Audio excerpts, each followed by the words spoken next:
Хүний эрхийн дуу хоолой iVoice миний иргэний эндэрт иргэн цэрэнд болохоор буюу одоо үзэгчдэд цэрэн нэрээр танигдсан. За сүүлийн үед бас шүгэл үлээгч гэж өөрийгөө бас албан ёсоор шүгэл үлээгч гэж зарлаад байгаа. За цэрэн төрс компани үүсгэн байгуулагч цэрэн болохоор оролцож байна. Танд энэ өдрийн мэнд хүргэе. За өнөөдөр бол олон улсын эмэгтэйчүүд эрхийг хамгаалах өдөр тохиож байгаа. Тийм учраас би таныг одоо иргэний эндрийнхаа зочноор урьсан байна. Тэгэхээр олон улсын эрхийг хамгаалах өдөр гэхээр нөө Мартин 8 гэдгээр уламжлалт манай монголчууд ойлгож хүлээж авсан энддэггүй. Таны үед бас жоох өөр агаад байх шиг байдаг тий. Эндээс эхлээ ярьцлахаа эхлэе тий. Цавгтай холбоотойс олон асуултууд байгаа. За. Тэрийг мөрөжлүүлээрэй явууч. Тийм тэгэхээр энэ сайхан өдөр одоо 3 сарын 8-нд тийм ээ одоо энэ эмэгтэйчүүдийн эрхийг хамгаалах өдөрт зориулж намайг ингээд зочноор урьж одоо бас надад одоо үг хэлэх боломж олгож байгаа та бүхэнд маш их баярлалаа.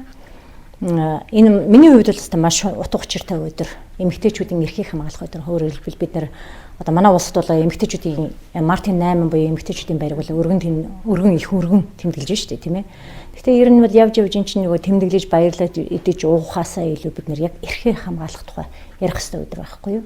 Тэгэхээр ийм чухал өдөр танад бас ингээд анх удаага зочноор одоо би iVoice гэдгийг бас танай тандалтуудыг нэлээд үзлээ, танай сайтыг нэлээд харлаа. Тэгээд зочноор өргөдөд орж байгаадаа их баяртай байна. Тэгэхээр манай монголчууд энэ өдрийг одоо тий баярлах эсвэл нөгөө нөхрөөсөө найзлуугаасаа бэлэг авах гэдэг л нэг ийм ерөнхий одоо дотор өвчлэн тэмдэглээд юм тий. Ийм өдөр бишээ гэж одоо ярихныг нь ярьж байгаа боловч яг энэ уламжлаараа л тэмдэглэсэн хэвээрээ байгаад байна л да. Тэгэхээр энийг бид нар засах ёстой юу? Ер нь засаж чадж байгаа юу? Энэ хандлага өөрчлөгдөж байгаа юу? Гэхдээ одоо бид нар чинь нөгөө угаасаа их материалын үндэстэй болчихчихлээ дээ. Тэгэхээр одоо альва баярыг ерөөсөө алгасахгүй те дэлхийн бүх баярыг бараг тэмдэглэж гин гэж яриад байгаа шүү дээ. Тэгээд үгүй энэний одоо нэг талаасаа нэг сайн юм бид нар бас их өөдрөг юм аа. Баярлах дуртай арт юм, сайхан юм дуртай арт юм аа. Бас нэг сөрөг юм гэх юм бол бид нар одоо жинхэнэ үндсэн утгын агуулгыг бид нар алдагдуулдаг айхтар арт юм байна. Тэгэхээр эмэгтэйчүүдийн баяр гэдэг бол эрхээ хамгаалахын баяр бол маш чухал. Өөрөөр хэлбэл одоо 100 жилийн өмнө 200 жилийн өмнө эмэгтэйчүүдийн эрх гэж юу байсан юм бэ, тийм ээ? Эрчүүдтэй бид нэр энэ зэрэг хэмжээнд биш байсан. Тэгээ одоо 900 жилийн тэмцэл эцэст нь тийм ээ одоо өнөөдөр эмэгтэйчүүд өөрсдөө эрхийг хамгаалдаг юм өдөртэй болсон энэ явдал шүү дээ. Тэгээд бид нар өнөөдөр монголчууд бид нар өнөөдөр нийтээрээ харахад одоо нэг үнэхээр л цэцэг авах, шоколад авах, баяр тэмдэглэх, баяр одоо өөрсдөө баярлуулах юм материалын хэмжээнд харж байна. Миний хувьд бол яаж харж байгаа нөхөр өнөөдөр миний эрх хэрхэн зөрчигдөж байна уу? Миний эрх хэрхэн тийм ээ одоо хаана ямар маягаар зөрчигдөж байна уу? Энийг бид нар одоо тийм ээ өөрсдөө энийг арилгахын төлөө энэ асуудлыг зохицохын төлөө зохицлын төлөө тэгээд мөн энэ асуудал цаашд олон эмэгтэйчүүд давтагдахгүй байгаасаа гэдгийг сэрэмжлүүлэхийн төлөө бид нар илүү их ажиллах хэрэгтэй гэж боддог тийм л өдөр байхгүй эмэгтэйчүүдийн баяр гэдэг чинь 3 сарын 8-ны бүр яахахгүй тийм л утгатай баяр. Тэгвэл өнөөдөр та бас нөгөө нийгэм шүгэл үлээж байгаа тийм шүгэл үлээгчийн тухай хууль нь хүртэл батлагдаад өнөөдөр эрх зүйн орчинтай болчихлоо. Танд өнөөдөр алхам тутамд шүгэл үлээсэнтэйгээр холбоотойгоор тийм эсвэл үүсэл бодлоо илэрхийлсэнтэй холбоотойгоор одоо эрхээ зөрчүүлж байгаа юм тийм эсвэл бусдын эрх зөрчигдөж байгаа юм олон асуудал байх шиг байна. Гэхдээ ер нь маш хэцүү шүү дээ. Энэ Монголын нийгэмд одоо альва нэг зүйлийг болохгүй байгаа асуудлыг тийм ээ хөндөд эхлэх юм болны ялангуяа тэр нь одоо улс төрчидтэй одоо энэ эрх мэдэлтэй улсуудын талаар шүүмжлээд эхлэх юм бол одоо бидний эрхөө зөрчигдөд эхэлдэг. Жишээ нь би одоо 2020 онд одоо дэлгэр сайхан одоо улсын их хурлын гишүүн болсон Борхуугийн дэлгэр сайхныг бол сонгуулиас өмнө бол одоо хамаг материалыг одоо Монголд хаалттай гадаадд нээлттэй байгаа тэр хүний одоо Монгол улсынхаа томоохон тэр уул уурхайн хөдрийн уурхайг зарсан тухай тэр нь хэрхэн наймаалцсан тэр нь ягаад Монгол улсад мэдэгдээгүй бүр тэрчлэн ингээд татвар төлөгдөг тухай ингээд асуудлууд ингээд дэлгэсэн. Энэ асуудлыг дэлгээд ингээд ингэхэд бол яадаг вөхөр тэгээд энэ асуудлыг ганцхан би дэлгээд ингээд нүүр намдаа бичих биш.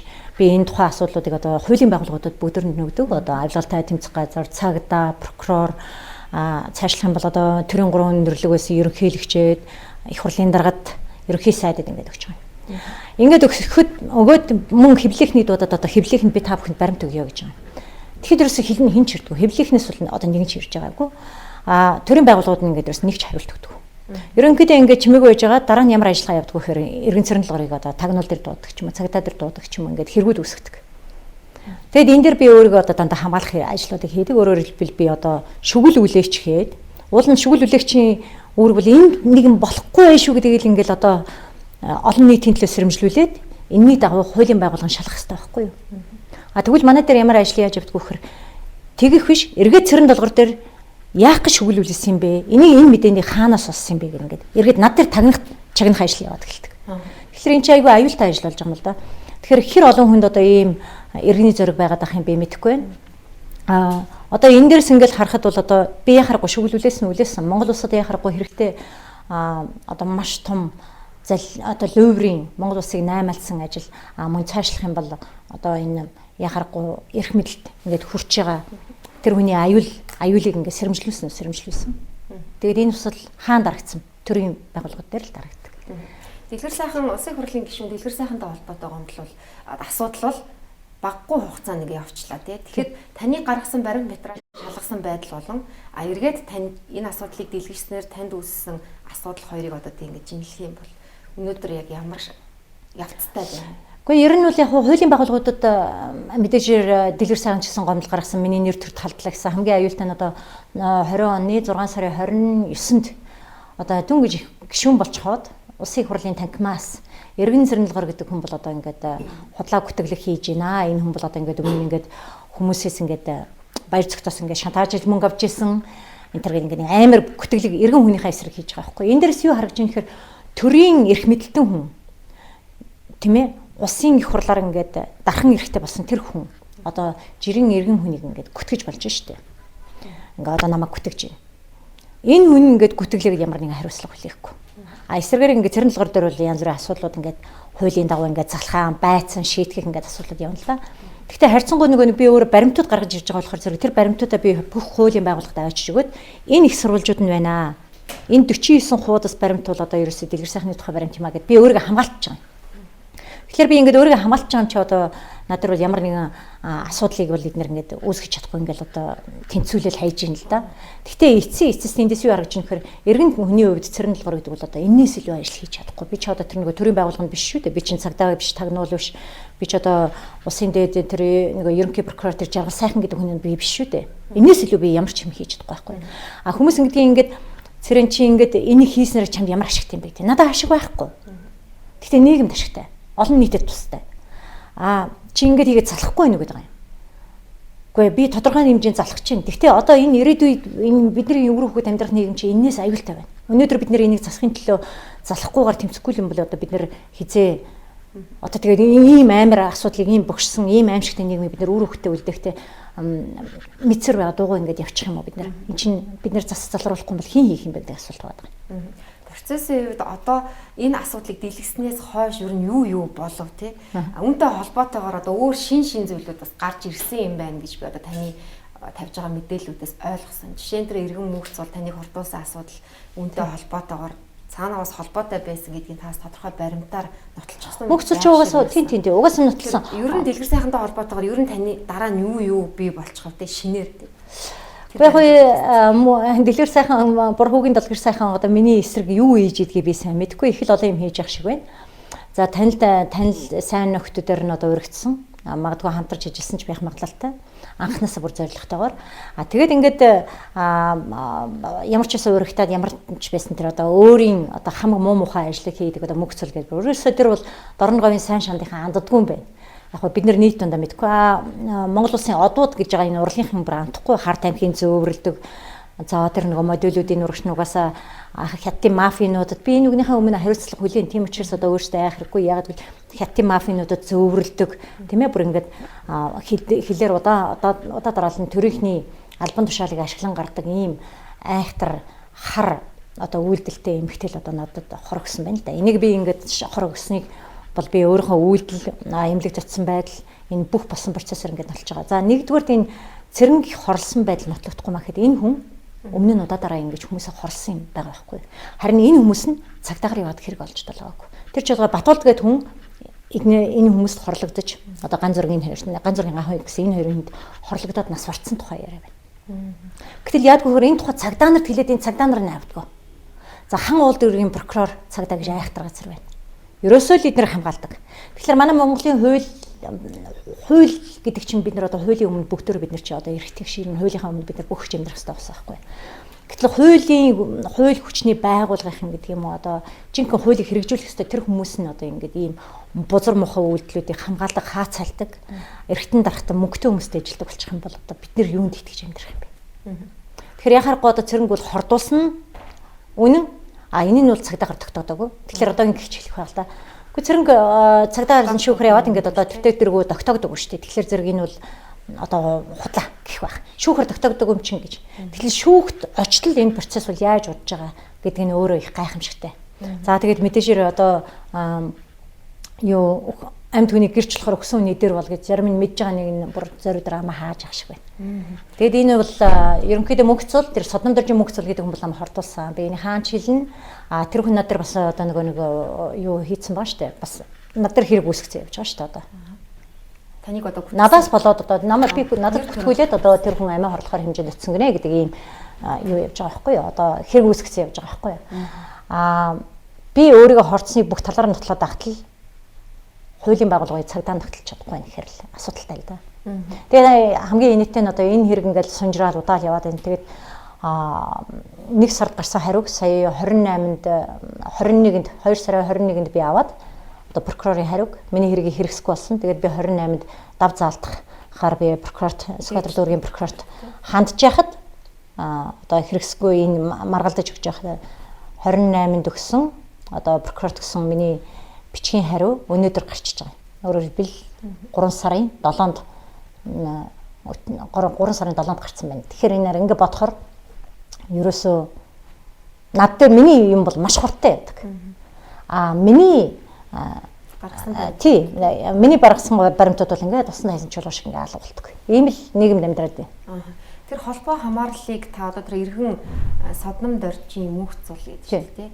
Энэ хүн бол тантай ямар нэгэн байдлаар одоо ойртож мэдэгдэхгүйгээр тий таны хорсон байх гэж та бол өөр үзэж чинь тий. Үнийгээ ч гэсэн хамгийн гол нь энэ хүний харилцаа хамаарлыг за хийжсэн ажлууд нь тийм байсан юм байна тийм үү одоо хар тамхи юу тий. Тэгвэл бас үлээ. Энэ хүнийг тэр улсын их хурлын гишүүн дэлгэр сайхантай холбоо хамааралтай гэдгийг та ер нь яг юугаар өөрөө уусаа хэлдэг шүү дээ. Өөрөө би үеэл нь дэлгэр сайхан миний ах, миний үеэл ах байн гуцсаар ирдэг. Өөрөө ярьсан. Тий, энийг бол өөрөө зарлаад явдаг хүн байхгүй юу. Тэгээд дэлгэр сайхан тэрэнд бол одоо маш нууц дугаар өгснэг бол одоо маш олон хүн мэддэм үү. Энийг мэдэх хүмүүс нь мэдж байгаа зүгээр дуурхаасаа л айж байгаа байхгүй юу. 88 гэсэн тагнуулын дугаар муугаар барьдаг гэдэг энэ чинь энэ бүхнийг мэдж байгаа зөндөө хүн байгаа шүү дээ. Одоо та нар мэдхгүй байж болно тийм ээ. Гэтэл энийг чинь мэдж байгаа хүмүүс байгаа. Мэдж байгаа хүмүүс дуурж байгаа гэхээр дуурахгүй л байхгүй. Ягд гүйл амиа хорлуулахаас айж гин ямар нэгэн асуудалд оролцолтоос айж гин цагдаа дуудахтаас айж гин үгүйдэл цагаа барахаас айж байгаа. Тэр ган зоргийн ган хэрэгтэй. За энэ хүн бас нөгөө улсын их хурлын гишүүн дэлгэр сайхантай ч мөн л одоо ямар нэгэн харилцаа хамааралтай байна гэж та яриад байгаа шүү дээ. Энэ талаар бас нэрээ сэргээгээд яриач. Тухайн үедээ бол та нэг процессуудыг мэдээлж ийсэн. Гэхдээ л хүмүүс ч мартцсан байгаа шүү дээ. Тийм. Зүгээр ган хуйг гэж хүн бол одоо уул нь бол босоо хөх Монголын тэргүүн энэ төр гэж явдаг байсан. Тийм ээ. Харахад нэг одоо ийм бүх монголчууд одоо бүхтэй хайртай бүх хүн юу ямар худлаа булхай луур заллин араар нь хийн тэднэрт бол огт хамаагүй монголчууд бөхөө дээдэлдэг гэж ярьдаг болсон юм шиг байна. Тэгээд яг энэ хүн бол талбай дээр тэмцэл хийдэг байсныг бид нар санаж байгаа. Одоо өнөөдөр гарцсан байгаа манай шудраг 5 гэж яриад байгаа шүү дээ. Тийм ээ. Эдгээр ч одоо бас талбай дээр тэмцэл хийгээд байсан. За ер нь ингээд чиг шугамыг харах юм бол одоо цэрэн бид нэр цэрэнтэй бол их адилхан л да. Одоо яагаад гэвэл би ч энд шүглүүлээж ин тэд нар ч шүглүүлээж байгаа юм шиг боловч үйлдэлүүд нь тис өөр юм аа. Нэг яриад нэг зүйлийг яриад нөгөө нэг юм хийх нэг өөр. Жишээ нь би тэд нар шиг одоо ингээд том гинж зүгээд баахан хүмүүс цуглуулад ажил хийдгүү мөртлөө том машин унаад бенз унаад жип унаа тэгээ хөдөө орон нутгаар яваад тэгснэ нэг өөрөөсөө дойжоогүй нэг хятадыг барьж аваад зодоол загнаал ингээд байгаа ийм үйлдэл би нэгч гаргаж үзээгүй шүү дээ. Би бол дандаа өөрөөсөө дээшээ ирэх мэдлэлтэй хүмүүсийн булхай заллин луурыг л илчиж ирсэн хүн. Тэрнээс би өөрөөсөө доош хүмүүстэй орооцолдоод ингэж байгаагүй. Тэгээд тэр хэрэгэн дандаа Монгол улсын нийтийн эрх шиг гэдэг юм дээр л яригдчихсэн. Энэ хүн бол угаасаа тэр мөх цултаа угаасаа нэг холбооны ус байхгүй юу? Тэгэхээр өнөөдөр цэрэнгийн яриад байгаа энэ хэрэг бол ерөөсөө нэг юм бүтэн том биднэрт үл үзэгт далд сүлжээ юм аа. Ингээд ярихаар нөгөө хүмүүс өөрсдөө үзэхгүй байгаа болохоор итгэхгүй байх шиг байна. Гэтэл ингээд баг багаар ингээд цэрэнгийн ярьсан ингээд энэ тэндээс ингээд үнэн гарч ирээд байна шүү дээ. Би бол хүний ой тоонд ормооргүй тийм гим төргийн ийм бүлэглэлийг илчлээд байгаа юм. Энийг цагдаагийнхан мэдхүү мэднэ. хан улдуургийн цагдаа нар хамгийн сайн мэдж байгаа. Энэ булхаа эдрийн энэ бузар булаа үйлдэлүүдийг хэн хамгаалдаг? Цагдаа нар хамгаалдаг. Эдрийн булхааг хэн хаацаалдаг? Прокурорууд хаадаг. Тэр тусмаа өнөөдөр одоо ихний мөнх цол болоод дэлгэр сайхны энэ бузар булаа булганыг Монгол Улсын ерөнхий прокурор жаргал сайхан хаацаалж байгаа. Тэгэхээр энэ араа зөвхөн хэрэг явуулахгүй болгочиход байгаа юм л да энийг. Эсвэл хэрэг хаачаад байгаа. Тэгэхээр би нэг л юмд итгэлтэй байдаг, үеийн үр гэж бол байдаг. Энэ хизээ нэгэн цагт өнөөдөр биш маа гэхэд хизээ нэгэн цагт эдгээр хийсэн хэрэгүүд илэрнэ. Угаасаа илрээд идэх юм байна. Ингээд юм хараад байхад. Миний одоо 40 жилийн өмнө хийсэн юмнууд ч гэсэн ингээд цаг хугацааны явцад харахад 7-8 жилийн дараа ингээд үнэн гарч ирж илээ. Тэгэхээр яг хоо энэ бол жоохон одоо үннийг илэрхийлж хайж энэ төлөө эцэсгүй ингээд дуурч байгаа хүний хувьд бол жоохон удаан л байна. Гэхдээ би нэг л юмд маш ихтгэлтэй болсон. Үнэн гэдэг өөрөө гараад ирдэг юм байна. Яг ус тос шиг ингээд ялгараад ирдэг юм байна гэдгийг л харсан. Юу ч гэж одоо хүмүүс намайг юу гэж төсөөлгөн ханаахгүй. Зүгээр би бол үнэн тодорхой хэмжээгээр энэ нийгэмд ядарч байгаа өөрөөсөө дор хүмүүс эсвэл хүчин хөрөхгүй байгаа тэр хүмүүсийн төлөө би тасралтгүй дуурч ирсэн. Дээрээс нь энэ нийгэмд мэдээлэлгүй байгаа тэр хүмүүст би мэдээлэл түгээхээр дандаа сошиал дээр ажиллаж ирсэн. Өөрөөр хэлбэл энд ийм юм болчиход байна шүү дээ. Одоо би тэр мууны тухай ярих чинь муунийхний золиос гэдэг чинь дандаа сургуулийн насны хүүхдүүд байсан шүү дээ. Эцэг эхүүд байсан шүү дээ. Тэгэхээр тэр хүүхдийг хэн золиослсон бэхээр эцэг эхүүд байсан шүү дээ. Багш нар нь байсан шүү дээ. Багш нар нь яагаад золиослсон бэхээр энэ боловсролын яамнаас удирдлагаараа төвөөс дээрх удирдлагаараа тэр хүүхдүүдийг золиослсон шүү дээ. Улаан цай хүүхдүүдийг аимшиг юм руу оруулж хаад тэд нар дуугуул байсан шүү дээ. Тэгэхээр өнөөдөр Монголын багш нар ингэдэг юм. Өөр хүүхдийн хөндлөнд тэд нар ерөөсө дуурах харахгүй болгоцсон. Баахан цаасаар дагараад. Тэг жинхэнэ хүүхдийн эрх ашгуудыг зөрчигдөд мууны гаж урсгалынхны бүр золиос нь болоод боол нь болж байхад манай монголчууд дуграагүй шүү дээ. Багш нар дуграагүй шүү дээ талаар. Тэгээд түүнээс үүдэлтэйгээр би одоо муун гэж явж байгаа дараа нь би офшорын тухайд хэлсэн. Офшор дээр ч гэсэн тийм Монголын одоо $40 тэрбум долларын тухай үед одоо 2009 онд одоо баяр цогч нь Монгол улсын сангийн яамны сайд байсан. 2009 онд л тэгэхээр тэр хүн чинь одоо Швейцарт авчиад $8 сая ингээд нуучсан байна да. Ийм асуудал яригдж байхад энэ тухай цэрэн долгоор одоо хамгийн анх шүглүүлсэн л байхгүй юу. Тэгээ тэрний араас нь би Швейцар улс руу явсан. Тэгээд яагаад гэвэл ийшээ явчих зоригтой сэтгүүлч байхгүй юм. Байгаагүй. Үнэхээр одоо би өөрөөс ч асууя. Та нар ингээд шууд ингээд яваад салбарын зоригтой байсан гэж олохноос хардаг тал байгаа л та. Гэхдээ зоригтой гэж миний зориг угаасаа тэрнийг илчлэх шүү дээ. Угаасаа. Гэхдээ энийг тэгээ энэс өөр ямар зориг байсан юм бэ те? Гэхдээ хин захиалсан байх вэ тэгэхээр? Намайг захиалахар л явсан гэдгийг. Цэрэн гэдэг хүн энэ олон жилийн хугацаанд цэвэр бие даасан өөрийн гэсэн үзэл бодолтой тийм нугршгүй хүн гэдгээ өөрийгөө харуулсан гэж боддог. Дандаа захиалга авдаг хүмүүс дандаа хэнийг за энэ нэг захиалгатай гэж таарах гэж боддог. Тэгээ сая хүмүүн бол нөр асуулаа шүү дээ. Та ингээд нэг жоохон яагаад ингээд тийм болгоомжгүй байсан ингээд хүмүүсээс гин. Жишээ нь би өөрөө чи өнөөдөр ярилцлага хийхэд давхад ирлээ. Би өөрөөс чинь болгоомжлох хэрэгтэй юу? Одоо чинь бичлэг хийгээд сууж байгаа тийм. Үгүй энд бичлэг хийгээд сууж байгаа залуус байна. Энэ хүн залуусаас би болгоомжлох хэрэгтэй юу? Бичлэг хийгээгүй явж байхдаа ингээд дураараа ингээд миний янз бүрийн яриануудыг ингээд маазарч байгаа аваад дараа нь тэрнээс асуул яах вэ? Би болгоомжлох хэрэгтэй юу? Тэгэхээр ингээд цэрэн гэдэг хүн чинь хувь хүн нь өөрөө бол тийм уг хүн нь бол их тийм гинэн хүүхч хүн байхгүй би чинь. Тийм ч учраас гинэн ч учраас би өнөөдөр ингээд асуудлуудыг ингэж тавиад эргээд өөрийгөө дандаа оруулаа шүү дээ би. Гэхдээ хамгийн гол нь би зүгээр нэг ярьдаг хүн биш. Би дандаа баримт ярьж ирсэн учраас би баримтаараа өөрийгөө хамгаалсаар байгаа би өнөөдөр нэг шоронд орчихгүй ял идэлчихгүй хүн шиг явж штэ. Тэрнээс миний дэлгэсэн асуудлууд чинь маш ноцтой Монголын дандаа ирэх шиг дандаа Монголын дээгүр хүмүүсийн тухай ярьж байгаа ярианууд штэ. Тэгэхээр энэ дээр би хэрэг захиалагчтай байсан бол одоо би орогдоод байж ах хэвээр. Ямар захиалагч нь байсан? Энэ чинь төрön солигдоод штэ. Тэгэхээр би хизээч захиалагчтай байгаагүй. Би юу гэж боддгоо хэр ямар ч карьертай байж чадаагүй сэтгүүлч мундаг сэтгүүлч байхыг хүсээд миний дэнд явж чадаагүй хүмүүс ламаг унах гэж янз янз юм ярьдаг гэж боддیں۔ Миний хийсэн одоо нийгэмд шүглүүлсэн бүх асуудал бодит үр дүн дээр хүрсэн. Би хамгийн анх Ашилпан гэдэг Казак охиныг гэрээ хилцэл контрактороос хийгээгүй байна.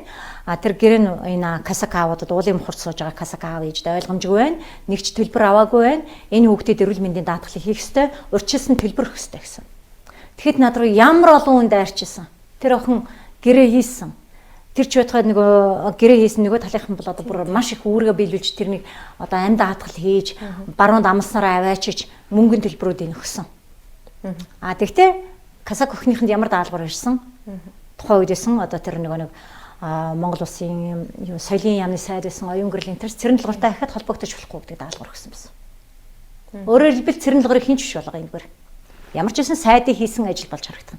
За дараа нь би мөний тухайн асуудлыг дэлгэсэн. Бас л би маш их тайралтанд өртсөн.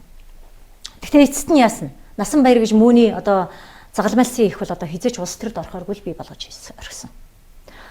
Дээрэс нь Монголын мянган хүүхэд одоо тийм боолын хөлбөрөөс чөлөөлөгдсөн. Монголын боловсролоос мөөнийхэн савраа татсан. Монголд байсан мөний гадныхан Монголд орж ирэх хэрэг болсон. Гэхдээ энэс илүү том гавья гэж байхгүй шүү дээ. Энд ганц л хүний хийсэн ажил шүү дээ. Ганц хүний шүглсэн шүгэл. Дараа нь би одоо баяр цогтын хэрэгээр явсан. Энэ үр дүнд хүрсэн. Яг гэвэл баяр цогтын ард баяр цогт ганцаараа байгаагүй. Баяр цогтыг бид нэг оюу толгоос мөнгө авчиж ирсэн чинь оюутлага биш. Оюут баяр цогт руу Монгол улсын их хурлын гишүүн байсан одоо энэ байсан биш. Одоо энэ байгаа энэ Борхогийн дэлгэр сайхан мөнгө хийжээ. Тэр 8 сая долларын тэр зээлүүлсэн гэж байна. Өөрөө яриад байна шүү дээ. Бусан тэгээд ингээд санаандгүй орж гараад ингээд мөнгө хийцэн юм ярьж байгаа. Эцэст нь энэ хоёр хүн Швейцарын шүүхэр ял авцгаас нь авсан. Монголд энэ тухай мэдээлэхгүй байгаа байхгүй юу? Монголд энэ тухай тэгэхээр яах вэ гэхээр энэ Швейцарын шүүхэр ял авцсан энэ хүн ч одоо Монгол улсын их хурлын гишүүн болох ёсгүй байхгүй юу?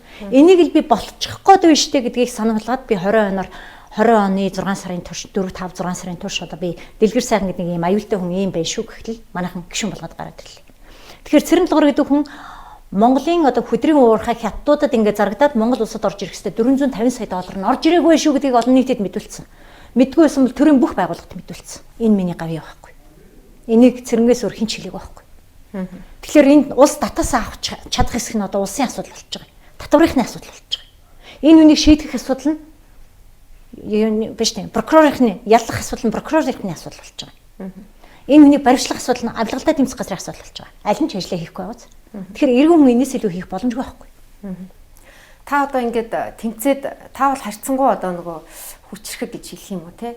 Одоо нэг намайг нэг шүмжилчлээ гэж нурмаагаал бас унахгүй явж байгаа учраас энэ хүрч байгаа штэ. Гэхдээ таны гаргасан гомдлуудыг бүгдийг хааж ийн. Гэтэл таныг залхаан цэрлүүлэх ингээд процессуудыг хангалттай цагдаагийн байгууллага дээр явуулж ийн. За хордлоо гэхэд хортоогүй байна гэж тогтоочлоо гэж шүүхэн шийдчихлээ. Шүүхэж прокуроос шийдчихлээ те. Тэгэнгүүт танд одоо болидо гэдэг үе миний бодлоор бол одоо боли гэж бодохоор л юм шиг санагдаад байна. Яа болохгүй байгаа шалтгаан юу байгаа юм? Гэхдээ эн чинь хувийнх нь натур шүү дээ. Одоо жишээ нь би нэг юм хараа те би няцсандаа няцдаг ч биш. Угаасаа одоо няцмаар үед байна л да. Гэхдээ бодъё л да. Одоо битээр энд ингэ суугаад би ахаад хизээч юу ч дуурахгүй гэж. Энэ байшингаас гараад явж ятал тийм ээ. Одоо юу гэдгийг эцэгтэй дээрлэхүүлсэн эсвэл одоо хүч хэрхийлэлд өртсөн ч гэдэг юм уу гадаа нэг өрөвдмөр охин байж хинч тоохгүй харахгүй за эсвэл зүгээр нэг гудамжны хүн унчихсан байж нэг хөгшин хүн унчихсан байж бид хажуугаар нь тоохгүй гараал юм бид ерөөсө тоохоо байцсан байхгүй юу худлаа сошиал дээр худлаа ингээд идэг за магадгүй би очиод ингээд асуудлыг мэдье гэтэл тэр хүний байдал бүр улсын ямар нэгэн эрх мэдэлтэнтэй холбоотой эсвэл улс төрчтэй холбоотой эсвэл магадгүй цагдаагийн төрийн нэг ажилтнтай холбоотой байх юм бол би бас л амаа барихгүй л дуурнаа да. Тэндээс цэрэн хожих ашиг байхгүй шүү дээ. Тэгвэл тэр хүний төлөө би өөрөө өвдөд, сэтгэл өвдөд, тэр хүний оронд би өөрийгөө тавиад тэр хүнд ямар хэцүү байгаа вэ? Энэ хүнд жинхэнэ дуу хоолой хэрэгтэй. Энийг олон нийтэд хүргэх гэсэн тэр надад байгаа тэр сэрхүү, сэхэрхүү, тийм ээ бусдын төлөө өвдөж байгаа тэр сэтгэл зэрхэн байгаа байхгүй юу?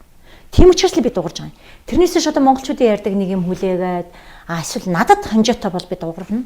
Хонжоог бол жимбэ гэдэг үнэлдэг шүү гэдэг юм байхгүй шүү дээ. Тэгэхээр эн чинь зөвхөн цэрэнгийн өөрийнх нь натур. Одоо ямар ч энийг одоо засъя ч гэсэн одоо би засрах хэсгээ мэдэхгүй байна. Гэхдээ эрүүл мэнд чухал шүү дээ. Одоо та сая хордоод би одоо ингээд харамсалтай би өгсөнгөө босоод ирлээ. Та нарыг ингээд тэнгэр нь харж байгаа гэд бичиж шүү дээ. Яг энэ бол цэрэн гэдэг хүнд өгж байгаа нэгдүгürt маш том сургамж. Цэрэн чи болгоомжтой. Би өөрийгөө ингээд тодорхойлсон шүү дээ. Хоёрдугаар тэнтэй гарахаа сайн мэд. Яг л би өөрийгөө бол хинтэй ч чөлөөтэй уулзаж болдог хүн гэж бодсон. Одоо бол би тийм биш болж байгаа. Нэг ялангуяа найз гэж байгаа ойрч байгаа хүмүүсээс маш болгоомжтой байх хэрэгтэй би мэдсэн. Тэрнээс хаа нэгтээ тэнд байгаа зөвхөн нэг дорж бол намайг ингээд ирээд хорлохгүй байхгүй юу. Энийг бол хамгийн ойрын хүмүүс л хийх байхгүй юу. Гуравдугаарт би өөхөх хөстө хүнсгэхэд босоод ирсэн. Энэ юу гэсэн үг гэх юм бол цэрэн чи хийх ёстой юм хийж л бай. Тэнгэр чамаа харж байгаа гэж өгж байгаа тохио гэж бодож байгаа би. Одоо би юм байдал маш сайн би бол ерөөсөө гайхалтай сайн баг. Тэгэхээр энэ араа угаасаа миний үндсэн үүрэг энэ Монголд хүн болгоны хийхгүй тэр ажлыг би хийх ёстой. Тэр даалгавраар би хийж ин гэж бодож байгаа. Би тэгээд өөрөө нэг талаар заримдаа яг хуу зүгээр нэг жоохон өргөдмөр байдаг ч гэсэн. Тэгээд би энэ л өөрөө гол нь их шаналаад идэх байхгүй юу. Олон нийтэд мэдээлэл нь чухал гэж үздэг байхгүй. За хоёлаа сэдвээ өрчлөө. Ер нь сүүлийн үеийн нөгөө таны бичсэн зүйлүүдтэй холбоотой энэ асуудлууд руу оръё. Ер нь бол нөгөө хүүхдийн төлөө ажиллаж байгаа ингээд байгууллагууд маш олон байна. За хүмүүст үйл ажиллагаанд хүрсэн нь ч байна. Мэддгүү мөртлөө маш олон одоо байгууллага ингээд данстай явж штэ Монгол улс бүртгэлтэй тий. Энэ асуудлыг хүндсэн байсан. Тэгээд тодорхой бас баримтуудыг тавиад нэг хүн дээр маш олон хамаарал бүхий төрийн бус байгууллага компани байна гэж тэгсэн. Гэхдээ тэр хүмүүс нь одоо жишээлбэл нөгөө олонд танил болцсон хуульч одоо нэр зохиол та тий одоо нэгэн тодорхой илэн далангуй ярьж байгаа учраас хуульч булгамаа за одоо үжин гэдэг хүүхдийн одоо хүчирхийллийн эсрэг ажилдаг тий төрийн бус байгууллагын үүсгэн байгуулагч одоо бол одоо нийгмийн хамгаалалт хөтөлмөрийн яаманд сайдын зөвлөл хийж байгаа. Энэ хүний үүсгэн байгуулсан ингээд энэ одоо төрийн бус байгууллагууд цаана өөр ашиг сонирхолтой байна, харилцаа хамааралтай байна гэдэг энэ зүйлүүдийг яриад байгаа шүү дээ тий. Тэгээ энэ бол надад бол бас ноцтой санагдсан. Үнэхээр ийм байвал одоо яг төрийн бус байгууллагын ч гэсэн ямар ч итгэлгүй нэг юм сүлжээ олж хувирсан байна гэдэг бол ямар шигтэй зүйл. Ер нь хүмүүс та энэ асуудлыг тавьсан. Бас л тантай найз нөхөд гэж байна. Үгүй энэ яагаад тэмдэглэсэн гэвэл энараа тэр одоо мөнгө цул гэдэг хүний чинь ерөөсө хамаарал юмнуудын ингээ ойлгомжгүй шүү дээ. Тэгэхээр open data дээрээс ингээд тэрнийг ингээ шүүгээд ингээ харсан чинь тэр чинь бол миний хар бол зүгээр л нэг залилагч доод гарлын хүн амтны зүгээр увайгүй залилдаг. За ам фигур бол ста гайхалтай сайн. Ялангуяа эрчүүдэг бол өмнө унгахтай мундаг зүгээр дандаа хар бараа ажил хийж исэн хар мафиад ажилдаг хар мөнгө эргэлдүүлдэг юм битүү. Тэгэхдээ би яаж мэдхүүгээд ингээ тэрний нөгөө юмнуудыг хайдаг байхгүй open data дээр. Тэсэн чи тэрэн дээр гарч иж байгаа тэр олон төрийн бус байгууллагууд гарч ирээ. Дээрэс нь үжин октын хүчирхийллийн төвийн үүсгэн байгуулагч байхаар чинь би ч очтгийн байгаа үстэй. Тэр үжин төвийнхэн тэргүүлэгч нь одоо тэр ундраа гэдэг хүүхэн байна. Тэр чинь одоо тэр намайг хортоход байж исэн хүүхэн. Гэхдээ тэрний харахаар чинь би ч очин юу үстэй. Тэгээд ахаа бүр нэг харсан тэр хамт үүсгэн байгуулсан хүн бурмаа гэж байгаа байхгүй юу? Биш бурмаа гинэ булгамаа. Тэгэхээр энэ нарийн чинь яаж нөхрөө нараа зүгээр ингээд логикоор батгаад би тэрний хараад би ямар сохор юм бэ гэж бодсон. Ямар хэмний бурхан минь огтыг хүүхнүүдийг урагшаа наймаалцдаг мөнх цул гэх хэмэгтэй өнөөдөр тийм хүчирхийлэлд өртсөн эмзэг огтын одоо тэр үжин төвийн үүсгэн байгуулагч юм гэхээр энэ бол аимшиг. Энийг одоо тэр төрийн байгууллагууд нь би дэлгээд өглөө. Одоо эдгээр шалгах хэрэгтэй байхгүй юу? Ийшээ мөнгө яаж угаагдгийг? Яаж ийшээ мөнгө ордгийг? Энэ ямар шугам байлаар энэ охтуудыг хамгаалдаг юм? Бид нар тэр үжин гэдэг нэг мундаг байгууллагт л даатгаад хэрэгцсэн. Гэтэл энд жинхэнэ эцэг эхээсээ хамааралгүй болсон, хүчирхийлэлд өртсөн өөр хинч тэднийг сонсохгүй зөвхөн тэр хариуцж байгаа хүмүүс сонсдог ийм байгууллагад очиж байгаа хүмүүс бол юуны ч хохирогч болж мэдгэн. Дээрээс нь мөнх цул гэдэг хүний хайр найргүй зарж байгаа хүн чинь одоо энэ байгууллагыг үүсгэнэ гэдэг чинь аюул штэ. Тэгэд булгамаа тэгэнгүүт би булгамаагийн тухай ингээ гайхаад тэрний бичингүүл булгамаа чи өөрөө яраагцлаад орж ирсэн байхгүй штэ. Тийм юм байхгүй тийм би тэрнийг мэдээгүй. Би хизээч хамтраагүй танихгүй гэж ярьж байгаа байхгүй юу? Өмгөөл гэж булгамаа ийм амар улаан цайн худлаа ярина гэдэг чинь хоёлаа одоо энд ч гэсэн худлаа ярьж болох байхгүй юу? Яаж ингэж амар худлаа ярьж чадсан бэ? Булгамаад за яг би нэг туйлын итгэдэг гэх нь хайшин. Би бапрац эмэнд ажиллаж байхдаа бол би булгамаас яриа авч исэн, ундрагаас нь авч исэн, ярилцлага авч исэн. Ямар мундаг юм бэ гэж бодож исэн.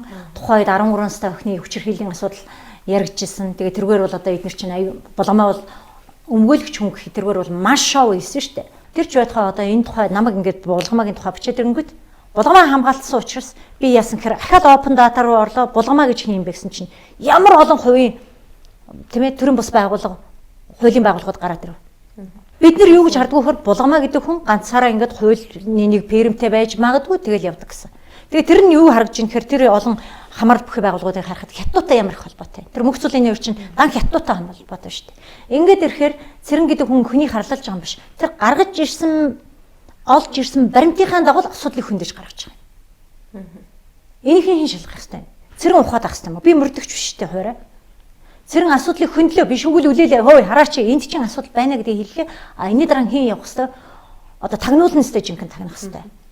Одоо жинхэнэ авилгалтай тэмцэх газар нь мөрдөх хэрэгтэй. Цагдаагийн байгууллагын ч мөрдөх хэрэгтэй. Ийшээ аудит нь орж нэгтлэн шалгах хэрэгтэй.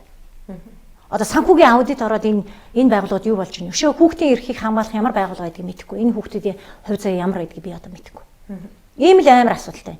Тэгэхээр би одоо энэ бүхэн байгууллагуудад итгэхэ байсан. Гэтэ энэ бүхний чинь би гүтгэлэг хийгээгүй шүү дээ. Би яхахгүй open data дээр бичсэн юмнуудыг ингээд гаргаж ирээд олон нийтэд үзүүлж байгаа юм байхгүй.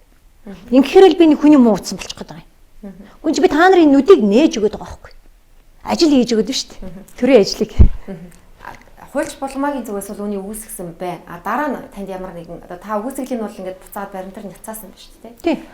Цэрэгч статим юм байхгүй юм байхгүй станаар инглиш хэлээс сандраад баахан бие рүү яриад тэгэл одоо нэг баахан хамаарал бүх хүмүүс рүү ярьсан. За би бол бүгдийг сонссон. Одоо энэ Монголд ч нууц гэж байхгүй юм. За би өөртөө чи ярьлаа тийм ээ магадгүй битээр энд нэг юм ярихад намайг гараад явах чи одоо цэрэгчтэй ярьлаа. Оо тэгснээс тийм нууц юм тэгээд ярьчихлээ шээ. Магадгүй чиний утсыг санаж чагнажл байгаа. Яг энэ шиг ингээд Монгол явж байгаа. Дашрам дэлхийд нэг цагдаа дээр би ингээд хохирчоод би одоо цагдаад гомдол гаргасан байгаа шүү дээ тий. Тэгэхэд миний эсрэг би одоо өөрийгөө гомдол гаргаж байгаа эдгээр хүмүүс гэсэн. Тэр хүмүүс бүгдөө миний юг одоо гомдлын мэдүүлгийг уншаад бүгдөө тэрэнд бэлдэж хариулт өгч байгаа байхгүй. Тэгэхээр Монголын цагдаач итгэлгүй. Өөрөөр хэлбэл хохирсон хүний одоо мэдүүлгийг тэ хохироосон хүмүүс нь уншичаа сууж шít. За одоо та ингээ олон кейсүүдийг ярьлаа шүү дээ. Өөр дээрээ авсан тий. Тэгвэл одоо шүүлүүлэгчийн тухай хуулийг баталчлаа. Энэ хууль яг үнэхээр одоо таны эрхийг хамгаалж чадхаар хууль батлагдаж. Хамгийн гайхалтай нь энэ хууль яг хаана яг хэний эрх ашигт зохицуулагдсан мэддэхгүй байгаа юм. Монголд тийм олон шүүлүүлэгч угаасаа байгаагүй. За ерөөсөө цэрэн гэдэг бол яхахгүй шүүлүүлэгч байсан. Одоо өнөөдөр ингээд гудамжинд тэмцчээс суусаад бүгд өөрсдөө би шүүлүүлэгч ирсэн гэж зарим нь бүр өөрсдөө тодорхойлоод эхэлсэн гэж байна. Тэгэхээр хин хэнийг тодорхойлох хэрэгтэй би мэдэхгүй. Шүүлүүлэгчийн тухай хууль чад бүр 16 оноос яригдсан байхгүй юу.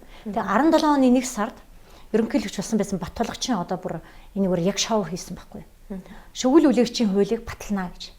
Тэгэхээр тэрэн дээр юу гэсэн үг вэхээр одоо цэрэн шиг ингээд одоо олон нийтэд ингээд сэрэмжлүүлээд төрд ингээд сануулга өгж байгаа хүний эрхийг ингээд хуулиар нь ингээд хамгаалаад би хамгаалтанд орох нь шүү дээ гэж бодож ирсэн чи тэр хүн энэ хүнийг 4 жил байхдаа энэ хуулийг бол батлаагүй. Тэгээ сая одоо миний хамгийн их шүүмжилж яадаг одоо Нямбатар тийм ээ сайд Нямбатар сэтгүүлж байгаад орууллаа. Гэхдээ тэр дотор одоо жинхэнэ үнэхээр шүгэл хамгаалагчийг одоо шүгэл үлээгчийг ингээд яг хамгаалж байгаа тэр заалтууд нь ямар байгааг би мэдэхгүй байхгүй. Эдгээр яагаад гэвэл одоо жишээ нь цэрэн гэдэг хүнээс та одоо энэ шүглүүлэгчийн бид таныг шүглүүлэгч гэж үзэж байна. Та шүглүүлэх явцдаа танд ямар асуудал таарч исэн бэ? Та эд материал, сэтгэл санаа, тийм ээ, гэр бүлийн эсвэл хувийн биеийн зан чанарын одоо ямар нэгэн тийм ээ асуудалд орж исэн үү? Танд ямар хүндрэл байсан бэ? Тийм ээ, таныг яаж зовоосон бэ ч гэдэг юм уу? Тийм ээ, ер нь танд ийм асуулт надад нэг ч ирээгүй. Тэгэхээр Монголд ерөөсөө шүглүүлээсэн хүн 5-аас 10 хүрэхгүй байсан. Одоо бол яг харин харьцангуй залуус энд тэнд ингээд дуграад байна. Гэхдээ шүглүүлэгчийг нэр тухайн үеийн цаг үеийн асуудлаар ингээд нэг гараад ингээд дагаж ойрлох тийм ээ. Одоо магадгүй нэг юм хэлсэн байхад энд нь тэрний дэврэж сэвэх. Эсвэл огт олонд мэддэгдээгүй асуудлыг олон нийтэд мэдэгдэх хоёр ч өөр байхгүй юу. Тэгэхээр хүмүүс энийг ялгааг нь гаргахгүй байгаа. Өнөөдөр угаасаа л бүгдийн мэдчихсэн сэдвийг энд ярихаар мундаг шүглүүлж шүү гэдэг юм манайхаа. Гүн чи бидний мэддэг хэрэг байна. За тэгвэл цэрэнгийн гаргаж ирсэн мөөнийхэн боловсролд ингээд богшсон байна. Тэгээ тийм учраас ингээд байна. Тийм учраас өнөөдөр хүмүүсийг одоо нас орсон хүнтэй суулгаж байна. Хүүхдүүдийг нүх ухаа тийш нь оршуулж байна. Маш олон монгол бүсгүүчүүдийг гадагшин ингээд наймаалцж байна гэдэг ийм ноцтой үндэсний хэмжээний асуудлуудыг ингээд ярина гэдэг чинь олон нийт мэдээг байсан сэдвийг ярина гэдэг чинь жинхэнэ шүглүүлэлт байхгүй. Тэгэхээр хүмүүс энийг ялгаж харахгүй. Өнөөдөр хаа нэг хүн дуурхаар л шүглүүлээ гэж харж байгаа байхгүй. Одоо манайх нэг юм ингээд замхруулдаг, туйлшруулдаг ингээд одоо бүр хавтгааруулдгийн нэг жишээ энэ л дээ. Тэгэхээр би бол өөрийгөө яхахгүй шүглүүлэгч гэж үздэг. Ер нь олон улсын жишгээс харахад ганц Монгол төвшил юм билээ л дээ. Шүглүүлэх гэдэг бол дандаа далд байсан, нуугдмал байсан альваныг асуудлыг тийм ээ эсвэл бусдын хил зүрхлээг асуудлыг эсвэл бидний нүдийг хуурж исэн тэр асуудлыг ингэж гаргаж ирж байсан улсууд гэдэг. Тэгээд шүглүүлэгчд бол бүх улс оронд тийм аятайхан явдаггүй. Яг гэвэл тэд нар маш амаргүй хүнд замууд хүлээж идэг. Тэр хүмүүс зовдөг. Өнөөдөр заргийг өнөөдөр шүглүүлэгч гэдэг юм. Энд чи шүглүүлэгч биш тийм чи хэвлэлийн хийдэг ажиллаа л хийж байна. Тин шүглүүлээсэн нэг ч юм байхгүй ш. Ингээ хүмүүс ялгадаггүй. Шүглүүлэгч хийсэж тэрбумтан болдгоо. Гэтэл өнөөдөр Монгол улсад энээр шүглүүлэгчийг одоо тэрбум төрөөр шагнах юм гинэ. Авах хэвээр хүн бол хамгийн дөрөнд би өгнө. Энийг би өөрийгөө тодорхойлчих одоо ингээд. Та одоохон хараахан одоо энэ хуулийн тэр зохицуулалтыг өөр дээрээ ашиглаагүй ч гэдэг юм одоо нөгөө хэрэглээгүй явж байгаа юм болоо тийм. Энэ хууль нь яаж байгаа нь ерөөсөй харагдахгүй байгаа байхгүй. Их тодорхой бос батлагдсан хууль байна. Урамшууллын нэг мөнгөн дүн бол яригадаад байгаа. Тийм. Хуулийн хэмжээ намайг яаж хамгаалах нь ерөөсөй тодорхойгүй. Зүйн надад ямар ч хэрэг үүсгэх хэсгүй. Та энийг хаанаас олгов вэ? Ийм мэдээлэл байна уу? За ийм байна уу? Ийм байна уу гэл энийг хуулийн байгууллагууд нь шалгах хэрэгтэй. Одоо бол тийм ээ над руу хэрэг үүсгэх гээд та хүн гүтгсэн байна гэх гээд байгаа шүү дээ дандаа. Тийм. Өнөөдөр бас нөгөө ганцхан эмэгтэйчүүдтэй холбоотой эрхийн өдөр болж байгаа ч гэсэн үгээ хэлэх, үзэл бодлоо илэрхийлэх, үндсөөлөөр олгоцсон эрх бол өдөр болгон л одоо хүнд ч олгогдож явах хэрэгтэй ирэх байдаг шүү дээ. Тэгээд та ингээд байнгын асуудлыг яриа явж байгаа учраас асууя.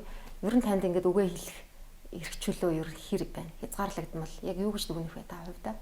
Монгол улсад бол үгээ хэлэх эрх чөлөө бол байгаа. Гагцхүү үгээ хэлснийхаа дараа тэр араа даах чадвар л байх хэрэгтэй.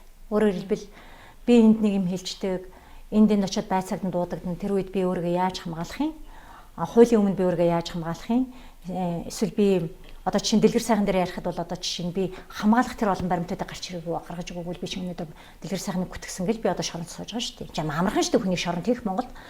Тэгэхээр тийм баримт цуглуулж чадаагүй бол одоо ингээд тэр болгоныг ингээд шүглдээд ингээд орилоод авах амаргүй. Уулын шүглүүлэгч хардлах сэрдлэгээ хийлж болно. Нявхуур дуурах хэвээр. Тэрнээс биш одоо тэрний араас нь ингээд мөрдөн байцаагч нь би биш байхгүй юу. Монгол улсад чинь бүхэл бүтэн мөрдөн байцаах байгууллага байна. Цагдаа нар байна. Дээрэс нь прокурорын бүхэл бүтэн том бүтцтэй байгууллага байна. Тагнуул гэдэг нэг айхтар байгууллага ажиллаж чинь энэ газрууд нь ажиллах ёстой чинь Монголын үндэсний эрх ашиг нь хөндөгдөөд аюулын хэмжээнд очсон байгаа л энэ байгууллагууд хөдлөх ёстой болохоос биш. Одоо цэрэн лгор гэдэг хүн одоо энэс илүү чадвар байхгүй. Бараг хүн миний нас хүрчихгүй байхгүй. Бараг өөрийгөө хамгаалж чадахгүйсараа дуусах нас. Энэ тийм богинохан амьдрал шүү дээ энэ чинь. Тэгэхээр үгээ хэлэх хэрэгчлээ бол биднэрт байгаа юу? Байгаа. Гагцхүү үгээ хэлснийхаа дараа өөрийгөө хамгаалдаг байх хэрэгтэй манайд. Энэ үгээ хэлэх эрхчлөөг нь далимдуулаад хувь хүний гутах асуудал бол нийгмээрээ нэг явж байгаа. Одоо чинь хамгийн их гутаагцсан чинь би өөрөө байгаа ш дахиад. Намайг нийгмийн захимаар яаж доромжилж яаж гутааж байна. Бүр зүгээр энаараа хинч биш, юуч биш. Гутгуултал нь харлуулж штэ. Одоо жишээ нь ингээд мөрдөгчдрийн ажлыг баг тий эргэн цэрэн гэдэг хүн хийдэг болцсон юм уу ч гэдэг юм үү. Тэр талаас нь бас өгүүлдээ энэ цагдаагийнхан ч өөрсдөө хүний даалгавраар ажилладаг байхгүй. Цагдаагийн одоо нэг мөрдөн байцаагч байлаа гэхэд тэр хүн өөрийнхөө эрх мэдлийн хүрээнд тултал нь хийж чадахгүй. Тэд нар ч өөрсдөө даалгавартай ажиллаж байгаа учраас. Тийм учраас би одоо ингээд заримдаа өөрийнхөө хэрэгтэй холбоотой эрх рүү шууд ингээд залгаад өөрийнхөө эрх ашигтай холбоотой эрх рүү олон нийтэд сонсгож би давхар бичиж авч байгаа юм тэр. Хэрэг тэхгүй би тэнд очиод ингээ ганцаараа тэдний үгээр явах юм бол тэд нар чинь над руу хөөхөн тоглохоо мэднэ шүү дээ. Нааш чааш нь худлаа явуулна. Тэгээд нааш чааш нь тодорхой байр сууриа илэрхийлэхгүй ингээл хүнээр тоглодог. Эцсийн эцэд хүний цагийг баахан авч байцан шийтгэх ажиллагаа явуулдаг.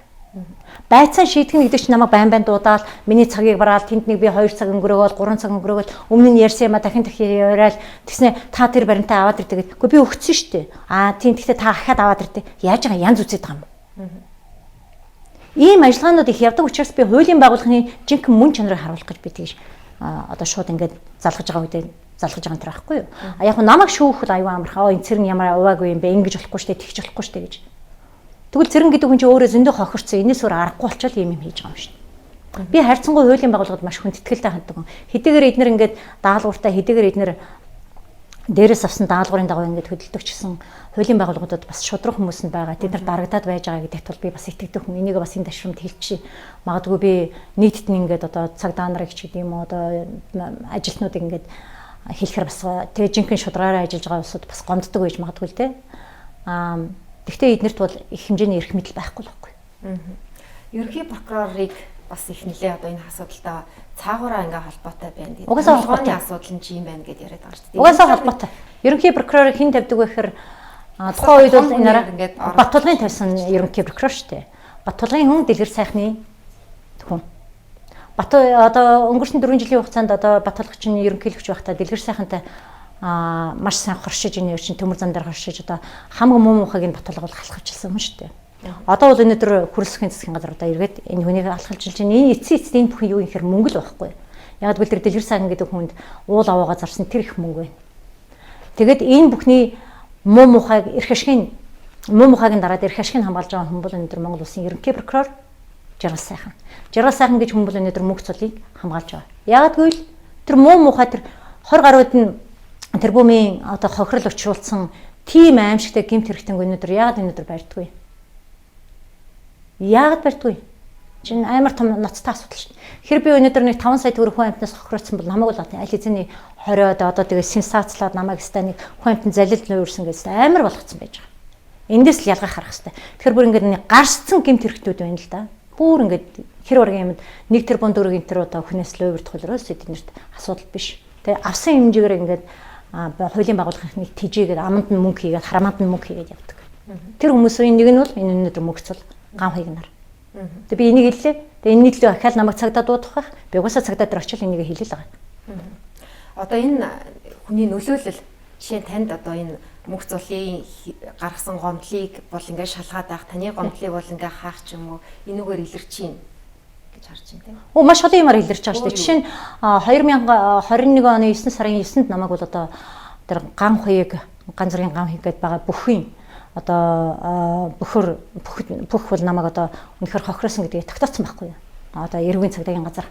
Тэгээ эдгээр яаж нөхөр энэ хэргийг тогтоолоо эдгээр одоо нийслэлийн прокурор руу явуулдаг байхгүй юу? Нийслэлийн прокурор ингэж харж ирсэн энийг хойрлохдоо хан уул руу хойрлж байгаа. Хаягийнхан дагуу гинэ. Эдгээр хийзээ тэгвэл тэгээ хаягийнхан дагуу хойрлчаад тэр чинь ерөнхийдөө 9 сарын сүүлээр одоо хан уул дээр очсон ба шүү дээ. Чив ч юм уу хариухгүй. 10 сар чимээгүй, 11 сар чимээгүй, 12 сар чимээгүй, 1 сарын 13-нд хариугаа гаргасан гэдгийг өнгөрсөн 7 хоногийн хагас сайнд надад хан улдүргийн прокурор залгаж хэлж байгаа. Залгаж. 1 сарын дараа хэлж байгаа. 4-5 сарын энэ хэргийг элтэд тодорхой хохирооцсон гэдэг хэргийг намд арчиж байгаа. Тэр ган хуй гэдэг бузар хүний хэрэг бол угаасаа тийм ээ бүх газар дарагддаг. Гэхдээ харалт одоо нэг саран гэрэл сайд хүртэл доорностой сайхан дүүмэн хөөрхөн дүүмэн гэж бичсэн байл шүү дээ. Улс төрийн ийм муха заваа явуулдаг. Муу мухаа ингэж хийлэгдэг нэг хэсэг хүмүүс байдаг. Тэднэргээ сошиал дээр биенээ өхөөрдөж магтдаг. Тийм цаг байна гэхэрэл гайхалтай байгаа байхгүй. Эдгээр чинь хууль батлаад улс орны асуудлыг цэцэлэх гээд эдгээр чинь хувь хүний фэйсбુક руу ороод доор нь биенээ магтаа сууж хацаа байхгүй шүү дээ. Логикоор ботоод тэгэл тийм юм ийгэл сууж байна. Энийг хүмүүс юу гэж харж нөхөр? Яасан хөөх юм бэ? Тийм ээ? Яасан одоо юу гэж хард юм гэдэггүй. Миний хувьд бол энэ ойлгомжгүйгээс гадна ээж чаавас иймч төрөөр тийм ээ одоо сайттай байсан байх гэж. Бүр тэнэг л дээ. Саран гэрэл жишээ тэнэг. Бүр тэнэг. Гэхдээ бүр хүний тийм ээ бүр тулцсан тэнгийг харах чинь бас гонигтай биш үү? Одоо бид нэр тийм хүмүүсээр удирдуулаад явчихна гэхээр намайг улс төрд орох гэж гисэн. Баталгын хүн боллоо гэсэн. Баталгын хүн хин байсан харлаач баахан хүүхнүүд байсан. Харин баталгын хүн болгож харлуулахад манч ажилласан, анч ажилласан. Тэр дотор баталгын өөрийн хүмүүс баталгын хүн шиг харагдуулах гэж хэцүтгсэн. Яг гэвэл цэрэнд болохоор маш хүчтэй дуу хоолойтой байсан тэр үед. Тийм учраас цэрэнд долгорыг ашиглаж тэр олон нохооны нэг байлгах нь тэдний өөрсөд хэрэгтэй байсан. За тэгээд одоо энэ тэгтэл дэлгэр сайхныг бол яг харахгүй хаацалж хамгаалсан хүн чинь одоо батлах шүү дээ. Одоо өнөөдөр дэлгэр сайхныг хамгаалж байгаа хүн чинь хүүг шүү дээ. Хүрсв. Тий. Зөвлөхөөрөө одоо авчаад байхаар тэгээд тэгэхээр би айл алин дээр нь дугаж байгаа. Яагаад гэвэл би Батулга ерөнхийлөгчд гэдэг одоо дэлгэр сайхан гэж хүн ингэсэн байна гэхэд хөдлөг шүү дээ тэр хүн чинь. Яагаад гэж? Яагаад гэвэл тэр хоёр чинь төмөр сан дээр хамтарсан шүү дээ. Голмодын баясгалын гурав чинь хамаг мөнгө хуваасан, Монголыг ялгааг л хувааж эцгээсэн. Өнөөдөр би дуурсаар л байна. Хүрсэх ямар арга хэмжээ авч байгаа. Чухам энэ эдгээ станыг бүгдийг сэлэмдэл явуулах юм ярьсан. Хаана байхгүй л хэвчээ. За тэгвэл ер нь та хувийн байдлаар юм уу те? Ер нь асуудалд хандж байсан тохиолдол ер нь байхгүй гэж та дөрөв хэлчих шиг боллоо те. Байхгүй шүү дээ. Яаж байгаад байгаа юм бэ те? Яаж байгаад байгаа юм бэ? Чи яаж байхгүй шүү дээ. Харин ингэж харлуулж байгаад би гомдож байгаа. Тайлбарлахгүй тайлбар. Ямар ч асуудал хувийн байдлаар хідэж хандж байгаа. Хандж байгаагүй шүү дээ. Ямар нэг өөр яаж харсан хандаагүй. Би ярих юм бол зөндөл олон юм биш дээ. Би хувийн байдлыг хизээш дээш нь тавьж байгаагүй шүү дээ. Тэрний дандаа дарж ирсэн. Харин хүмүүс өөрсдийнхөө эрх ашигыг дандаа дээгүүр яриад олон нийтийн эрх ашигыг ярьдгүй учраас намайг ойлгохгүй байгаа юм. Тэр хүмүүст энэ юу авах гэж байна? Энэ яг яах гэж байна? Энэ л чухал. Хожоо нь юу байна? Тэрний дараа тэд нар олон нийтийн эрх ашигыг за тэгвэл би хий да гэдэг юм ярих гэдэг шиг байна. Би тийм биш хүн шүү дээ. Тэгэд нэг бүгдөө намайг яг тэр хайрцагт л оруулах гэдэг юм шиг байна. Тэгээ ойлгомжгүй үйлдэлүүд нь ойлгомжгүй байдаг ч юм уу мэдэхгүй. Би өөрийгөө маш дээд зэргийн ойлгомжтой илэрхийлдэг гэж боддог. Гэтэ яг хөө тэгээд намайг ойлгох хэсгийн тухайн хүний одоо ухааны асуудал, ухаан цараа сэтгэмж одоо юу ч байдгийн хүн чанар гэх их л олон юм нийлж иж хүнийг ойлгох байх л та. Тэрнээс биш ганцхан хардталтаар хүнийг ойлгоно гэж байхгүй. Энэ хүн яагаад ингэж хэлв? Энэ хүн ер нь юу туулж ирсэн? Энэ хүн юу хийж ирсэн? Энэ хүний бүх юмыг шүүе өөрт нь хэрэгтэй юм хэдийг бичиж фэйсбүүкээр. Зөвхөн өөрийнхөө одоо хүмүүс чинь дандаа өөрийнхөө юморлыг бичдэг бол би өөрийнхөө юморлыг хэрэг олон бичиж. Энэгээр л харъя. За өнөөдөр бас баярын өдөр шүү дээ. Хоёулаа бол нэлээ бас баярын өдөр ч гэсэн хүн сэдвээр ярьлаа. Эмэгтэй хүнийхээ хувьд та эрхээ одоо зөрчүүлж байгаа одоо эмэгтэй хүний эрх ярихаар одоо гэр бүлийн хүчирхийлж байдаг юм уу эсвэл нийгэм дэслэх байр суурь гэл их хвчлэн тэгж ойлгоод эсвэл одоо эмэгтэйчүүд орлого багтай байна ч гэдэг юм уу те эмэгтэйчүүд өөртөө гарах минут одоо 33 байна ч гэдэг юм судалгаа ажиллая гих митинг гаргаж байна. Тань дээр болохоор баг тиймэрхүү асуудлыг ярихааргүй юм шиг. Гэхдээ та эмэгтэй хүн шүү дээ. Таны эрх бас надад миний эрх зөндөө зөрчиж байна. Жишээ нь бол би Монгол улсад 2 компани ажиллуулад одоо зундаа маш их болгоныг ажиллуулаад бидний нийгмийн даатгалыг төлөөл аялал жуулчлал гэдэг юмд бол би одоо өөрийгөө маш их зорьсон. Монгол улсын гадаадас сурталчлах ажлыг бол би их олон жил хийж ирсэн.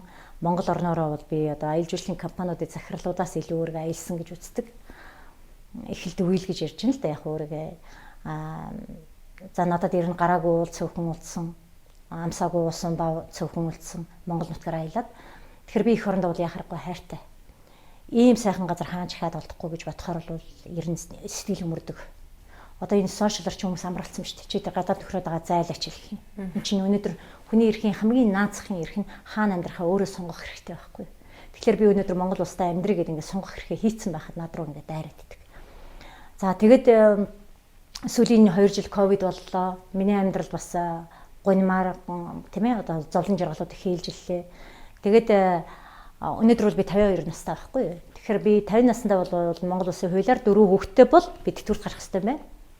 За тэгээ 2 жилийн өмнөөс хөөцөлдсөн. Тэгсэн чинь бүтээгүй. Ягаад гэвэл миний 3 дахь хүүхэд бол өргөмөл байсан. Тэгээ 3 дахь хүүхдний өргөмөл гэдгээ би одоо шүүхэр баталж ээж шүүхэр ингээд тэгээ ягаад бүтээгүй гэсэн чинь 3 дахь хүүхдээ би 4 сартад нь олж авсан. Тэгээ 4 сартад нь олж авсан гэсэн би 3 дахь хүүхдээ 5 нас өнгөрч байгаа 6 хүрч яхад нь би одоо миний нэр дээр Цэрэн долгорын далайх шиг гэдэг нэртэй болоод ингээд улсад бүртгэгдсэн юм. Тэрнээс өмнө ямар ч боломжгүйсэн яг л би гадаад нөхөртэй гэдгээр. Гадаад хүнд хүүхэд өршлөхгүй. За тэгээ би энэ хооронд яасан гэхээр би 6 жилийн хүүхдийг өвчтөй байхад би эмнэлгээр авч явахад бол дандаа загнуулдаг хөөгдөг. Наацхийн лимчнэр совилогч нараа эцэг хэн хайцсан гэж загнаж штгүй. Би ээж нь байна гэхээр тэгэхээр яагаад овгон зөрөөд байгаа юм гээл те. Энэ зовлонгууд би өстой нэг нэр эмнэлэг орох болгондоо би нэр алгадуулж байгаа юм шиг л амссан. Тэгэхдээ би энд бол би ер нь гомдолч үзээгүй би энэ хувийнхаа туулах стай юм. За ийм юмагаал тайлбарлаад эндээ ч өөрөө төртөхгүй тэгэл ядраал ингээл явж л байсан. За тэгээ би одоо 50 насны төрсэн юм чинь би одоо энэ тэр алдарт ихэнх нь одон гэдгийг авъя 2 дугаар одонгоо авъя. Ямар ч байсан би тэтгэврийн асуудлыг хөөцөлдсөн байна. Монгол улсын хуулиар эмэгтэй хүн 4 хүүхэд асарч хүмүүжүүлээд ингээд төрүүлээд асарч хүмүүжүүлсэн бол энэ тэртүүрт гарах нас нь болцсон юм байна. Тэгээд энэ тэтгэврт гарна гэдэг чинь би нэг улсаас халамж авах гээд байгаа биш. Улсад би энэ олон жил өөрийн болоод бусдын өмнөөс тэлж ирсэн тэр тэтгэмжүүдээ ямар нэг байдлаар хуримтлаа би буцааж авах гэж чинь штэ. За миний цаг болжээ авъя гэсэн. Тэгсэн чи боломжгүй болсон. 2 жилийн өмнөөс би одоо 2 дахь жилдээ хөөцөлдөж байгаа. Эхлээд би тэр хүүхдийг миний хүүхд гэдгийг шүүхээр нотлуулах хэрэгтэй болсон. Шүүхтэр очиод одоо мөөм зөөмө хөтлөхүүлж байгаа ингээл нэг хохныгоо зурмаар бүх юма тавиад гэрч мэрчтэй ороод шүүхээр ботолж байгаа. Тэгсэн чинь одоо 3 сарын 7-нд одоо Баянзүрхт өрхийн халамжийн хэлцээс надад юу гэж хэлж инхээр таны материалуудыг бүгдийг буцааж одоо хангахгүй байх гэсэн үг. Өөрөөр хяналтных нь байцаагч нь хяналтных нь хяналтна гинэ. За. Яг гэвэл би одоо тэр охиныг ойзгоо сараас өмнө авах хэрэгтэй байсан гэрчлэгийг солих хэрэгтэй байсан. Гэхдээ энийг чинь би ингээд шүүхэр ороод ингээд шүүх ингээд шийдсэн юм аа. Өнөөдөр одоо Монгол улсын шүүх одоо хамгийн дээд одоо шийдвэр гаргацсан байхад одоо энэс илүү би хаашаа маргалдах юм гэдэг. Тэгсэн чинь надаас асуусан юм. Гэхдээ тэгээ та энийгээ дараа нь гэрчлэгийг солих гойсон гэнэ. Гэхдээ тэр хүүхэд нас орцсон байна. Би төрсний гэрчлэгийг ахаа сониулах гээд явж байгаа юм гинэ. Ийм сонин асуудлууд надад тавьж байгаа байхгүй. Тэгэхээр өнөөдөр Цэрэн долгор гэдэг хүн энэ тухайн асуудлуудыг яриаггүй юм. Би тэр охиныгоо үржлээд явж байхдаа ч гэсэн миний эрхүүд их зөрчигдсөн. Их охин хоёр хоёлаа. Би тэр охиныхаа өмнөөс ингээд янз бүрийн одоо тусламж тэтгэлэг янз бүрийн тэр одоо янз бүрийн халамжийн тэргэл авч үзээгүй. Тэр охиныг хүн хийх л надад чухал байсан. Юу болж нэ. Тэгээд юу байсан? Би таныг ийм асуудал хөөсөлтөд явж байгаа гэж төсөөлсөн. Тэгээд би улсад 2 компани байгуулад 40 100 хүмүүс ажиллуулаад улсдаа татвар төлөхтэй би бахархаж төлөөд ингээд явж байхад одоо сүүлийн 7 жилээр нь хардаг. Гэнэ би иймсэн миний нас ч гэсэн тэтгэврийнх нь болсон гэдгийг би бас үнийг хэлэхэд бас мэдээгүй явж байлаа. Сүүлийн 2 жил бас ковид байлаа. Сүүлийн 6 жил бол би одоо энэ шүгэл үлээсэн цагаас хойш би үүндээ хувийнхаа амьдрал бол дуусч байгаа юм байхгүй юу? Яг хувийн амьдрал ярих юм бол минийх дууссан. Хажууд нь нөхрөөс нь өөр юм үлдээгүйгээр явсан байхгүй юу?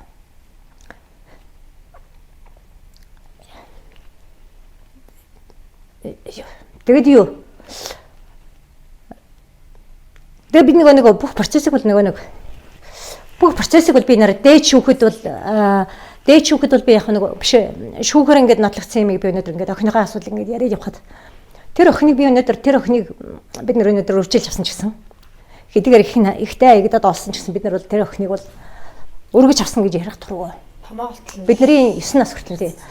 Бид нар тэгж ярих дурггүй. Тэгэхээр эцээцэд юу гэж нөхөр энэ охин эцээцэд би гэр бүлийн нууцаач гэсэн хамгийн нандимаач гэсэн тэр охиныг өргөмөл гэж хэлэх нь хүртэл надад ингээд ялгарлал санагддаг. Тэгээд тэрнийгээ хэлэхгүй байх тэрнийгээ хэлэхгүй явсан энэ бүхэн ингээд өнөөдөр тийм ээ олон нийтэд дэлгэхтгээс өөр арга болж байгаа. Яг л ерөөсөө нийгмийн халамж нь миний материалыг ингээд буцааснаас.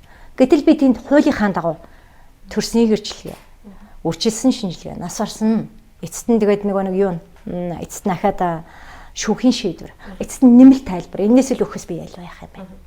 Тэгэхээр би иймэрхүү юмнуудаа ярьдгүй. Тэгтээ яг өнөөдөр ингээд эмгтээчүүдийн баяр болоод нэг хүн чинь бас догдолтгүй юм байна л да. Таныг үйлчлээ. Уйлна гэж би бол төсөөлөөгүй жоохон сандарлаа. Тэгээд алдарт эхийнх нь асуудлыг бас шийдэгдэх байхаа л гэж бодож байна. Ягаад гэвэл Монголын ард түмэн таныг тэр охиныг хэдэн сартаагаас наваад яаж өсгөөд хэдэн нас хүртэл насарч хамт байсан билээ гэдгийг мэдж байгаа. Тийм учраас энэ асуудал өнөөдөр биш юм их тодорхой хугацаанд шийдэгдэх байхаа гэж бодож байна.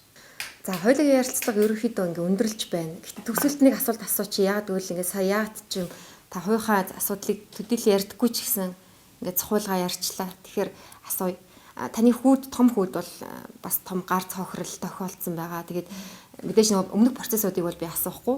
Зөв өнөөдөр холбоотой байна уу? Ер нь ямар байгаа бол хүмүүс бол ээжхүү хоёр цаг хугацааны явцад ингэх байх гэдэг аль талд нь их ойлгож хүлээцтэй гэх юм уу те. Тийм байдлаар ингээ хандаад байгаа нэг сошиал сэтгэлдлүүдээс анзаарэгддэг л та.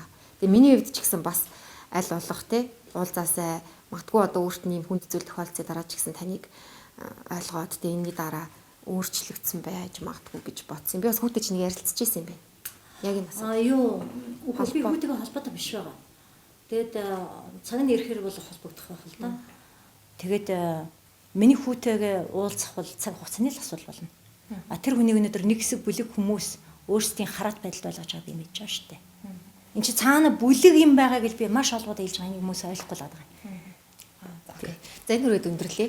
За бид өнөөдөр олон улсын эмэгтэйчүүдийн эрхийг хамгаалах өдөр за шүгэл үлээгч иргэн цэрэн долгор буюу цэрэнг урьж ярилцлаа. Бид түүний сүүлийн жилүүдэд болон хамгийн сүүлийн үед шүгэл үлээж байгаа сэдвүүдээр юу болсон бэ гэдэг асуултад хариулт авлаа. За одоо мөн өөрийнх нь одоо энэ шүгэл үлээгчийн байр сууриас асуудалд хандхад өөрийнх нь эргээд хэрхэн одоо зөрчигдөж байна. Хууль хяналтын байгууллага дээр асуудал бас яаж хувь хүнийг залхаан цэрлүүлэхийн процесс явагддаг вэ гэх мэт юм сэдвүүдээр ярьлаа. Өнөөдрийн хуулийн ярилцлага хэдийгээр баярын өдөр таарч байгаа боловч за уламжлалт уур амьсгалаас бол нэлээд өөр өрнөлөө гэж бодож байна. Магадгүй хүн сэдвээр ярилцсан байх. Тэгээ бидний урилгыг хүлээж авч цаг зав гаргасанд баярлалаа. Таны цаашдын ажилд амжилт хүсье. За баярлалаа. Тэгээд хамгийн гол нь эмэгтэйчүүдийн эрхийн асуудал, ер нь хүний эрхийн асуудлаар ингээд хөндөд танахан бас олон нийтэд ингээд мэдээлэл хүргэх гэж тийм ээ натаа ингээд бас намайг урьж оролцуулсанд та бүхэнд маш их баярлалаа. Бас би өөрийнхөө дуу хоолойг ингээд хүргэх бас нэг албан ёсны юм тийм ээ сайтад ингээд ярилцлага өгнө гэдэг бол би өөрийнхөө фэйсбүүк дээр бичгээс арайгүй. Тийм учраас та бүхэнд одоо маш их баярлалаа. Тэгээд та бүхний ажилд амжилт хүсье.